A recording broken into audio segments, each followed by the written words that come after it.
जैसे ही आप Indian police की गाड़ी इमेजिन करोगे तो सबसे पहला नाम आपके मन में महिंद्रा बोलेरो का ही आएगा। लेकिन सोचने वाली बात यह है कि इंडियन पुलिस फोर्स सिर्फ बोलेरो का ही इतना इस्तेमाल क्यों करते हैं। इसका मतलब ये नहीं है कि पुलिस फोर्स के पास दूसरी गाड़ियां नहीं है। दिल्ली एनसीआर के पुलिस टोयोटा इनोवा भी यूज करते हैं। मध्य प्रदेश पुलिस के पास टाटा सफारी जैसी गाड़ियां भी है। अगर केरला पुलिस की बात करें तो उन्होंने कुछ ही टाइम पहले अपने फ्लीट में फोर्स की गुड़खा को ऐड किया। पंजाब पुलिस के पास 121 टोयोटा हाइलक्स है पेट्रोलिंग पर्पस के लिए, और वहीं असम पुलिस के पास सुमो जिप्सी जैसी गाड़ियां भी है। पर इन सारे स्टेट पुलिस डिपार्टमेंट्स में एक गाड़ी बहुत कॉमन है और वो है महिंद्रा बोलेरो। इंडिया की अलग अलग स्टेट पुलिस फोर्स बोलेरो का इतना ज्यादा इस्तेमाल करते हैं कि बोलेरो को आप पुलिस की फेवरेट गाड़ी भी बोल सकते हो। तो आज के वीडियो में हम यही देखेंगे कि महिंद्रा बोलेरो में ऐसा क्या खास है कि पुलिस ऑफिशियल्स दूसरी गाड़ियों को छोड़कर इसी को इतना वाइडली यूज करते हैं। साथ ही दूसरी कार मेकर्स चाहे वो इंडियन हो या बाहर की, आज तक कोई भी बोलेरो को उसके सेगमेंट में क्यों नहीं हरा पाई। आज के वीडियो में हम ये भी पता लगाएंगे। पर उससे पहले इस वीडियो को आप लाइक कर दो और चैनल सब्सक्राइब कर लेना ताकि आप ऐसे टाइप के वीडियोस और देख पाओ। 2000 के टाइम पर चलते हैं जब महिंद्रा ने उनके बोलेरो का फर्स्ट जनरेशन इंडिया में लॉन्च किया था। उस टाइम पर ये गाड़ी 4.98 लाख एक्स शोरूम के दाम पर लॉन्च हुई थी। असल में महिंद्रा वाले बोलेरो से पहले 1990s के टाइम पर अरमाडा नाम की गाड़ी बेचा करते थे जो टाटा सुमो से राइवल करती थी। लेकिन क्योंकि सुमो अरमाडा के मुकाबले ज्यादा बेहतर गाड़ी थी, इसीलिए लोग अरमाडा छोड़कर सुमो खरीदने लगे और ऐसे ही धीरे धीरे टाटा की सुमो ने मार्केट पर अपना पूरा पकड़ सा बना लिया। लेकिन महिंद्रा वाले बैक स्टेज पूरे तैयारी के साथ बैठे थे। जैसे ही उन्होंने देखा कि अरमाडा सुमो को सेल्स के मामले में बीट नहीं कर पा रही है, ठीक वैसे ही साल 2000 में उन्होंने बोलेरो लॉन्च कर दिया जो इंडियन कार मार्केट में अरमाडा की रिप्लेसमेंट थी। ये सुमो के मुकाबले ज्यादा अच्छी फिट एंड फिनिश के साथ आती थी और बोलेरो इतना ज्यादा चलने लगी कि अल्टीमेटली 2019 में इस गाड़ी ने टाटा सुमो को बंद करवा दिया। टाटा सुमो को इंडियन मार्केट छोड़े हुए आज 5 साल से भी ज्यादा हो गया है, लेकिन महिंद्रा की बोलेरो आज तक शोरूम्स पर खड़ी है। आपको टाटा सुमो पसंद है या महिंद्रा की बोलेरो, कमेंट करके बता दो। तो पहली जनरेशन वाली बोलेरो में 2.5 लीटर्स का डीजल इंजन आता था जो मैक्सिमम 75 bhp की पावर प्रोड्यूस करती थी। बोलेरो के सक्सेस को देखते हुए महिंद्रा ने इसका एक ओपन टॉप वर्जन मार्केट में उतारा जिसका इन्वेडर नाम रखा गया। लॉन्च होने के सिर्फ 5 साल के अंदर बोलेरो इंडिया की बेस्ट सेलिंग एसयूवी बन गई थी। इस गाड़ी ने अकेले 20% मार्केट शेयर कैप्चर कर लिया था और आज के टाइम पर मतलब 2024 में भी महिंद्रा के जितने भी गाड़ियां सेल्स पर है उनमें सबसे ज्यादा बोलेरो ही बिकती है। जून 2024 में बोलेरो की 7365 यूनिट्स बिकी थी और ऑन एन एवरेज ये गाड़ी हर महीने 7000 से 9000 यूनिट्स तक बिक जाती है, जो कि एक 24 साल पुराने गाड़ी के लिए बहुत ही बड़ी बात है। लेकिन फिर 2007 के टाइम पर महिंद्रा ने बोलेरो को पहला अपडेट दिया जिसमें इस बार सिर्फ कॉस्मेटिक अपग्रेड्स किया गया था। बम्पर्स थोड़ी सी ट्विक की गई थी, हेडलैम्प्स को इस बार रिडिजाइन करा गया था, साथ ही एक नई सी ग्राफिक्स इसके डोर्स और बोनेट पर आती थी। इतने माइनर से अपडेट्स के बाद भी बोलेरो सेल्स के मामले में बहुत खतरनाक परफॉर्म कर रही थी। उधर सुमो के सेल्स तो कम हुए ही थे, साथ ही इस गाड़ी के नए नए जो राइवल्स आए थे मार्केट पर उस टाइम में, जैसे टोयोटा की क्वालिस और शेवरोले की टोयोटा।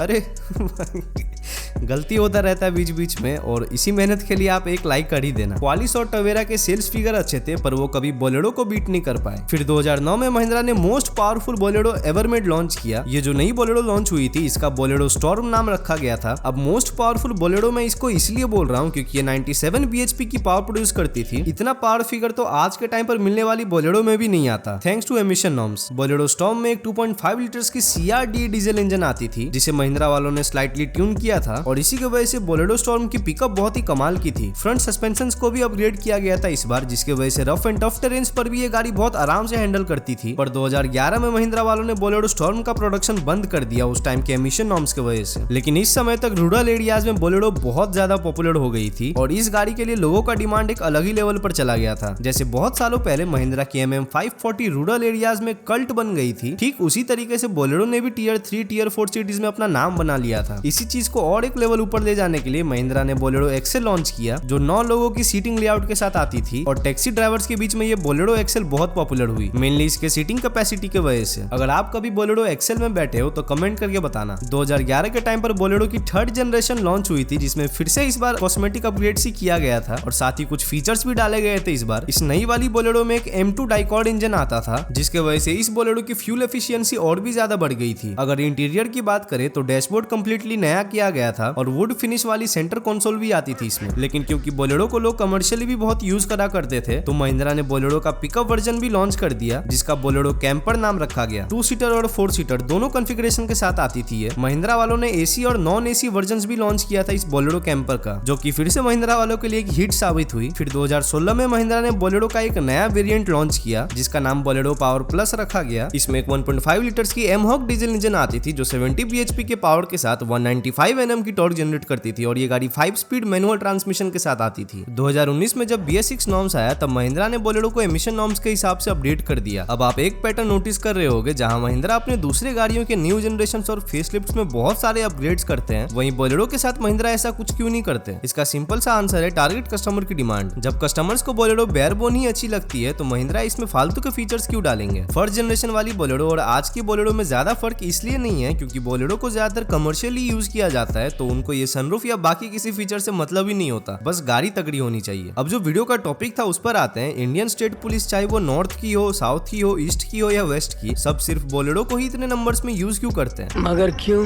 पुलिस के जितने भी नीड्स है एक गाड़ी से वो सब बोलेरो फुलफिल करती है, जैसे स्पेशियस होना, रगेड और टफ बिल्ड क्वालिटी होना, डिसेंट सी पावर, कमाल की रिलायबिलिटी, ये सब तो बोलेरो में है ही, पर बोलेरो में सिंप्लिसिटी और ईज ऑफ मेंटेनेंस भी है। बोलेरो से पहले इंडियन पुलिस ज्यादातर मारुति जिप्सी का इस्तेमाल करते थे और आज भी कितनी सारी जिप्सीज अलग अलग पुलिस डिपार्टमेंट्स में सर्व कर रही है। तो जिप्सी के बाद पुलिस ने बोलेरो को इसलिए चुना है क्योंकि बोलेरो में भी जिप्सी वाली एडवांटेजेस है। बॉडी ऑन लेदर फ्रेम चेसी हो गई, साथ ही लीफ सस्पेंशन भी आते हैं बोलेरो में, और सिंप्लिसिटी में जहां जिप्सी का कोई जवाब नहीं था, कुछ सिमिलर सी बोलेरो भी है आज के मॉडर्न डे के हिसाब से। बोलेरो के स्पेयर पार्ट्स का भी कोई दिक्कत नहीं आते किसी भी जगह पर, जो कि एक प्लस पॉइंट है। पर अब आते हैं सबसे मेन रीजन पर जिसकी वजह से इंडियन पुलिस बोलेरो को इतना पसंद करते हैं, और वो है उसकी प्राइसिंग। जैसे कि मैंने आपको बताया कि बोलेरो पुलिस की सारी नीड्स फुलफिल तो करती ही है, लेकिन इसकी प्राइसिंग भी बहुत कमाल की है। बोलेरो की first generation 4.98 lakh ex showroom के प्राइस पर लॉन्च हुई थी और आज 2024 में यही सेम गाड़ी 10 से 11 लाख में मिल जाती है। मतलब 24 साल के बाद भी महिंद्रा वालों ने बोलेरो की प्राइसिंग इतनी कमाल की रखी है कि पुलिस डिपार्टमेंट्स चाह कर भी इतने अच्छे डील को इग्नोर नहीं कर सकते। और लास्ट रीजन शायद मेरे हिसाब से ये हो सकता है कि बोलेरो इंडियन गाड़ी है। अगर अपनी देश की कार मेकर पुलिस डिपार्टमेंट्स के सारे स्पेसिफिकेशन के हिसाब से कोई गाड़ी बनाती है तो पुलिस दूसरी ब्रांड की तरफ क्यों जाएंगे? और देखा जाए तो कोई कंपटीशन है भी नहीं इस गाड़ी की आज के टाइम पर इंडियन मार्केट में। टाटा, टोयोटा, शेवरोले ने बोलेरो को टक्कर देने के लिए अपने अपने गाड़ियों को उतारा था मार्केट में, पर सुमो के साथ जो हुआ वो तो आप सब जानते ही हो। उस पर एक डिटेल्ड वीडियो बनाया गया है, तो आप देख सकते हो चैनल पर जाकर। अगर टोयोटा की बात करें तो उन्होंने क्वालिस को इनोवा से रिप्लेस कर दिया और वो अब एक प्रॉपर एमयूवी बन गई है, जिसके वजह से इनोवा की टारगेट ऑडियंस बहुत अलग है। अगर शेवरोले टवेरा की बात करें तो इस गाड़ी को अच्छा खासा रिस्पॉन्स मिला था इंडियन कार बायर्स की तरफ से, पर बाद में शेवरोले ही इंडिया छोड़कर चली गई। और टवेरा जो बोलेरो की अच्छी राइवल बन सकती थी इन लॉन्ग रन, वो शेवरोले के साथ इंडिया छोड़कर हमेशा के लिए चली गई। पर मेरे हिसाब से शायद ये दो रीजन है जिसकी वजह से बोलेरो को आने वाले टाइम में भी कोई नहीं पछाड़ सकती है। सबसे पहला है ब्रांड ट्रस्ट। महिंद्रा एकमात्र ऐसी इंडियन कार मेकर है जिस पर लोग अंधा विश्वास करते हैं। फिट एंड फिनिश या इलेक्ट्रिकल्स की दिक्कत तो देखने को मिलती ही है महिंद्रा की गाड़ियों में अक्सर, अगर इसे कोरियन और जापानीज ब्रांड से कंपेयर करें तो। पर जहां बात आती है महिंद्रा के इंजन की तो उसमें ना के बराबर इश्यूज देखने को मिलते हैं, और इसी चीज ने लोगों का ट्रस्ट जीत लिया ओवर टाइम। मुझे कोई पैसे वैसे नहीं मिले ये बात बोलने के लिए, और मिलेंगे भी नहीं इस लेवल पर जब एक इंडियन कार मेकर इतना अच्छा काम कर रहे हैं तो उनका तारीफ तो बनता है। पर इतना अच्छा ब्रांड इमेज होने का अपना भी कुछ नुकसान है। स्कॉर्पियो एन जाकर बुक करवाओ, आपको पता चल जाएगा। तो आज का वीडियो यहीं पर खत्म करते हैं। आपको वीडियो कैसा लगा कमेंट करके बताओ, और वीडियो पसंद आया तो लाइक करना। और अगर आपको ये देखना है कि टाटा सुमो की हिस्ट्री क्या रही है इंडिया में, तो यहाँ पर आपको वीडियो दिख रहा होगा, आप देख सकते हो।